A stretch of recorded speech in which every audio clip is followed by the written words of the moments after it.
So this is May 11th, like almost 1 in the morning. I went to sleep for about 20 minutes. I'm wired. I'm up. I want to sleep, but I can't. Um, Silver's kind of been the same since my last video. And I know there's some people who say, you're not making any predictions. Well, what's the purpose of these predictions? Do people buy and sell based upon what YouTubers say? Or is it a prediction game? Because basically, the only way you'll know, or you can create a prediction, is based upon what kind of policy the government throws out there, right? So the price of silver and everything else is based mostly upon whatever policies the government throws out there. So can you predict the price of silver? Only if you can predict what the government is going to throw at us next. Basically, that's my opinion. Like 80% of the market right now is around things like social distancing, businesses being shut down, what kind of stimulus is coming, how much money are they going to throw at this. The state of the economy is directly tied right now to government policy. And in my opinion, you'll see some big moves just before or right about some new policy is being thrown out there. And that's my opinion. In fact, that's kind of how it's been for a while, hasn't it, right? That's kind of how it's been for a while for these things. So, I mean, I've been watching some other YouTuber videos. I'm not as much into it as I used to be. But Raw Dog was saying that he doesn't know anybody who's died from the virus.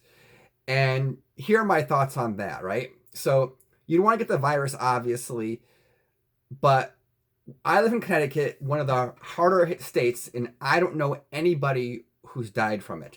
I know people who've gotten it, and they said, oh yeah, it sucked. I was sick for a couple of days. And then I know people who got tested and didn't have it. And then one of my students' 92-year-old grandmother had it, and she got over it, and it was mild. So basically, that's my sphere of direct observation on this. What I'm seeing with people I know in my networking, because I do know more people than average.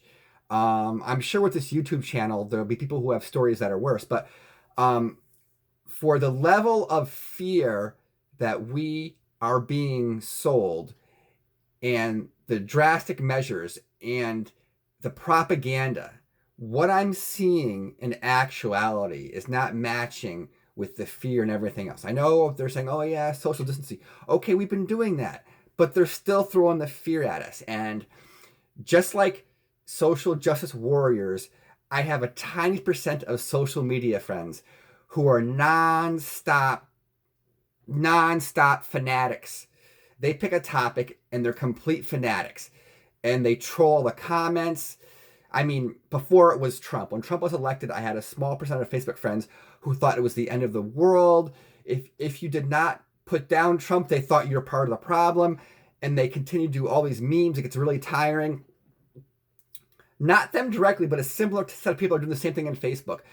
They're having all these really nasty memes, all these, almost like hate. They're spewing hate and vitriol towards people who don't agree with them. And I've got some friends who are the same way. They kind of think that, if you don't think that we should go to full lockdown, you directly think that old people should die. It's like they go from, I'm like, maybe there's an overreaction. And 2 minutes later, all of a sudden, they say, oh yeah, you just want those old people to die. I'm like, whoa, stand back here. So those are my thoughts on that. So basically, I'm going to reiterate that what's the price of silver?